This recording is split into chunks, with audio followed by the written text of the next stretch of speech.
লংকাৰ পৰা এজন যুৱকক ৰেলযোগে লামডিঙলৈ গৌমাংস বেগত কঢ়িয়াই আনিছিল। লগতে লামডিঙৰ পৰা অটো কৰি বৰলংচৰ পৰিয়ালৰ কাৰণে গৌমাংস লৈ গৈ আছিল। গৌমাংস কঢ়িয়াই অনা ব্যক্তিজনৰ নাম মুক্তাৰ আনখাৰী। লগতে গৌমাংস কঢ়িয়াই অনা ব্যক্তিজনৰ ঘৰ লংকা মাণ্ডলিকত। লামডিং আৰক্ষীৰ গোপন সূত্ৰত খবৰ পাই লামডিং DRM বিল্ডিং ৰোডৰ পৰা অটোত উদ্ধাৰ কৰে গৌমাংসখিনি আৰু এজন ব্যক্তি। আজি মই প্ৰথমতে লামডিং আৰক্ষীক ধন্যবাদ জ্ঞাপন কৰিম, কাৰণ আজি যিটো জেহাদীক ধৰিছে, আমাৰ গৌ মাতাক হত্যা কৰিছে, গৌ মাংস লৈ যাবলৈ চেষ্টা কৰি আছে বৰলংখাৰৰ অভিমুখী। তো আজি এই জেহাদীকেইটা অকল লংকা হোজাইৰ পৰা আহি ইয়াত ইমান সাহস সিহঁতৰ, ইয়াৰ পৰা আমাৰ গৌ মাতাক হত্যা কৰি মাংসটো প্ৰচাৰ কৰিবলৈ চেষ্টা কৰিছে। গতিকে ৰাইজে এইটো ধৰিছে, মই ৰাইজকো ধন্যবাদ জ্ঞাপন কৰিছোঁ। আৰু মই জেহাদীকেইটাক উকিয়ানি দি দিছোঁ, আমি ৰাষ্ট্ৰীয় বজৰং দল যেতিয়া আমাৰ হাতত পৰি যাব, ৰাষ্ট্ৰীয় বজৰং দলৰ হাতত, তেতিয়াহ'লে আজি পুলিচ প্ৰশাসনৰ হাতত পৰিছে বুলি তোমালোকে বাছি গৈছা দেই। আজি যদি ৰাষ্ট্ৰীয় বজৰং দলৰ হাতত পৰিলাহেঁতেন তেতিয়াহ'লে তোমাৰ অৱস্থাই বেয়া আছে। আজি দিনটো হয়তো তোমাৰ জীৱনৰ কাৰণে শেষ দিন হ'লহেঁতেন।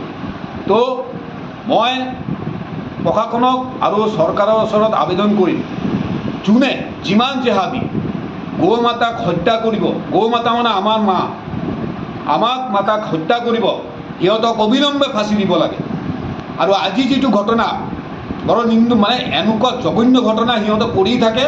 তো গতিকে এইটো লাহে লাহে সিহঁতে যদি এটা অন্তত আজি যিটো ধৰিছে এইটো যদি ফাঁচি হৈ যায়, তেতিয়াহ'লে সিহঁতে কিন্তু কাণ খাৰা হৈ যাব আৰু মোৰ হিচাপত নেক্সটত সিহঁতে গৌ মাতাক হত্যা নকৰে।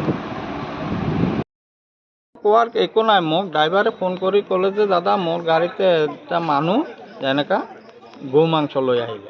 তাৰমানে তুমি কেনেকৈ গম পালে? কয় সি মোৰ গাড়ীতে আছিলে আগত, এতিয়া মোৰ গাড়ীৰ পৰা বেলেগ এখন গাড়ীত গুচি গ'ল। তো যেতিয়া সি গুচি গ'ল বেলেগ গাড়ীতে, মই যেতিয়া গাড়ীত চাই আছোঁ তেতিয়া ব্লাড লাগি আছে। তো মই ওই গাড়ীখনক ফোন কৰি মাতি তাক ৰখালোঁ। ৰখানোৰ পিছত তাক যাই ধৰিলোঁ। ধৰাৰ পিছত সি ক'লে যে এইটো গৌ মাংস।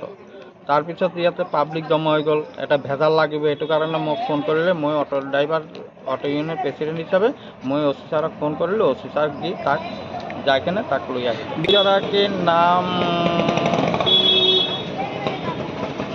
ছাৰে FIR লিখা আছে ন?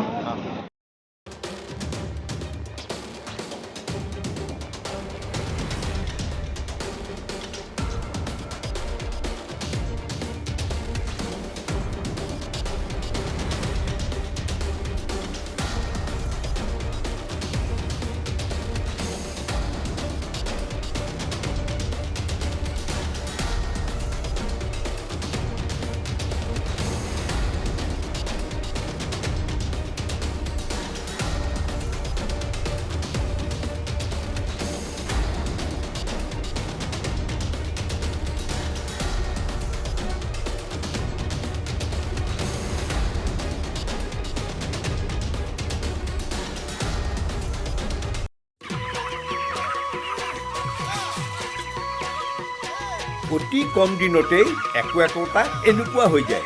মই যে বিয়মৰ দানা খুৱাওঁ, আপোনালোকেও বিয়মৰ দানা খুৱাওক আৰু কম দিনতেই অধিক মুনাফা লাভ কৰক।